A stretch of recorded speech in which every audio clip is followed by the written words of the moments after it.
What's going on YouTube? Travis Ziliox here, back with another video. Today's video isn't going to be as fun or as cool as the last few have been. Actually ran into my first big problem with the 450, which I can't complain. I put a lot of time on this bike and I've had it for over 2 years now, so I put a lot of time on it. So I mean, stuff's bound to happen at some point. Even though you take really good care of it, you ride it hard, no matter what, stuff's gonna happen. But anyways, yesterday I was riding on the ORV trails. I rode over to the Sand Lake trailhead again, and got about halfway back. My dad texted me. I was stopping to take a break. He texted me at the perfect time, told me he was getting his bike out and was gonna head towards the warming shack in South Branch, and told him I'd meet him there. So I started making my way over there. The bike was running good still, it was ripping away, and across Britt Road. I was going through the S curves there right after Britt Road, and got through the first set of S curves and came out of the corner. I was in third gear in the meat of the power, came out of the corner, got on it, and then just died. And it wasn't like died where it sounds like it blows up and it just like starts bogging and losing power, like like it would just like and done. And I was just kind of like, what the heck is going on, you know? So put it in neutral. I let it sit for a second. I figured maybe it got hot or something.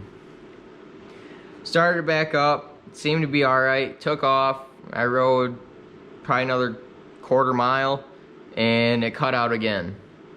And then this time when it cut out, I went to go start it and the Kickstarter was like completely locked up. So I immediately thought the worst and thought it was blown up or something. And my dad ended up catching up to me and riding behind me on the XR200, and he's like, "What are you doing sitting here in the middle of the trail?" And I told him, I was like, "I'm pretty sure I just blew my bike up." He's like, "You gotta be kidding me." I was like, "Well, go try to kick it." He put all his weight on the Kickstarter as myself, and it wouldn't go down for nothing. So he went back, grabbed the truck, came back out, picked me up. We brought it home. I power washed it because we knew we were gonna have to tear into the motor today, and we didn't want to mess with a dirty motor. So last night after we got home and I washed it and put it away, went in the house. While I was eating dinner, I was doing some research, and ended up being the kickstart gear. At first my dad was thinking the rod bearing, because a lot of bikes will act like that when the rod bearing's going out and stuff, and but the rear tire wasn't locked up. If the rod bearing would have locked up, all that would have been locked up too, so that didn't really make 100% sense. And then somebody else on the forum said something about the auto decompression on your exhaust cam, but ended up tearing the right side cover off the 09 450, and that's what it ended up being, was this kickstart gear right here. I'll show you guys with the flashlight. There it is, and I show you why this was such a problem. There's a brass bearing that goes inside this, that gets pressed into this bearing or gear, and as you can see, that bearing is whopped out because this kick shaft is fully assembled and it should not have that much play whatsoever.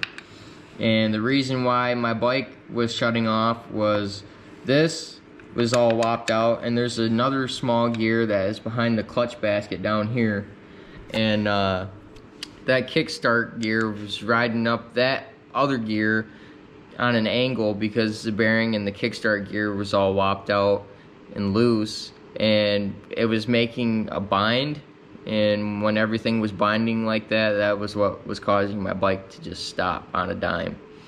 And so that's why I thought it blew up, because it just kept stalling out like that with no clue what was going on. So glad my dad was able to help me tear it apart and determine what was wrong. And also, very big shout out to my dad. He's a great mechanic, and I'm glad he likes checking over everything and doing things right the first time, because also I will show you guys down here below my clutch basket, that little gear right there with the Allen head bolts below and above it right here, that is your oil pump assembly on this bike. And my dad just went, because most of the gears on that side, should be able to spin freely when it's all tore apart. And that wasn't spinning very good. And there's actually, I'll show you guys what it looks like on the back side in the case. There's this little star deal right here and this drum that goes around it to help run the oil pump. And this little part down here where this star thing goes into the drum at the bottom, there's supposed to be 8 thousandths of clearance. And my dad pulled that out and showed it to me, and there was no clearance there whatsoever. It was touching, so it was real sticky. And so I'm glad my dad caught that, because if not, we would have just replaced the kickstart gear, threw the bike back together, the oil pump would have continued to fail, and I probably would have, I mean, it wasn't completely failed yet, but if I would have kept riding it hard and stuff like I have been lately, especially with all this coronavirus stuff going on, I definitely probably would have completely fried the oil pump, and then in turn would have blew up the motor. So then I would have really blew it up and had a problem like I thought I initially had this go around. So I'm glad my dad was able to catch that. So I ordered a whole new oil pump assembly, got the kickstart gear, and also got a new clutch, because these friction plates and these steel plates that go in between are completely shot. I could feel the clutch had been slipping for a sec, and so I knew it wasn't going to be too long before I had to replace that. So went ahead and got all that. And the last thing I got, just for now, because I didn't really want to spend the extra money if I didn't really need to, was I'm gonna get some lock-on grips, because I just put these grips on, I'm pretty sure at the beginning of last year, and they're already starting to twist around on me and stuff. And was I really looking to get new grips? No, not necessarily, but that starts to become a safety issue, and I'm not trying to get hurt having twisting grips, especially with me liking to do wheelies and stuff, have the handlebars way up here, and all of a sudden my grip twists and I lose my grip and end up falling down. That would not be cool. So just wanted to keep you guys informed what's going on. So 450 is going to be out of commission for the next couple of days. Hoping the sites that I ordered off of, they were saying there might be a little bit of a delay due to the coronavirus and stuff. I'm hoping it's not going to be anything too serious, so we can get the whole bike back together and I can get back to riding.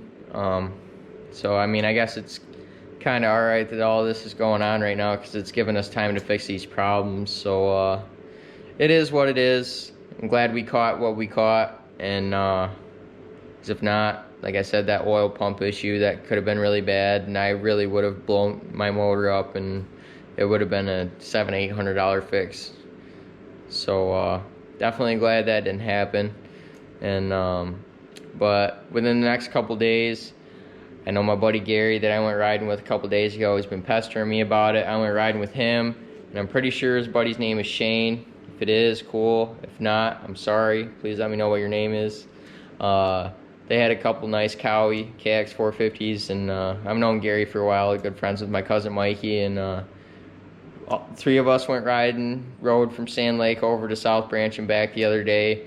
Got some pretty cool footage and stuff riding with those two, so I'll probably have that up on the channel within the next day or two. So I just figured I'd let you guys know what's going on with the 450, keep you guys updated. I really hope you guys are digging the vlog series so far. As it gets closer to summer and hopefully this stuff goes away and I can start riding some motocross, I'll be getting some more cool footage with riding motocross, and of course doing some more trail riding and stuff like that. So hoping to keep it up, and definitely looking forward to getting this bike back together and knowing that it's going to be good to go. So I hope you guys enjoyed the video. Please like and subscribe, and if you guys have a YZ450 like this, I saw on the forum, this model style goes from 06 to 09. There were some guys that had 03, 04 YZ450Fs that had the same problem. So definitely, if you guys have any questions or have had a bike that has done the same thing and you're kind of looking for some answers or some clues to kind of save you some time, let me know down in the comments.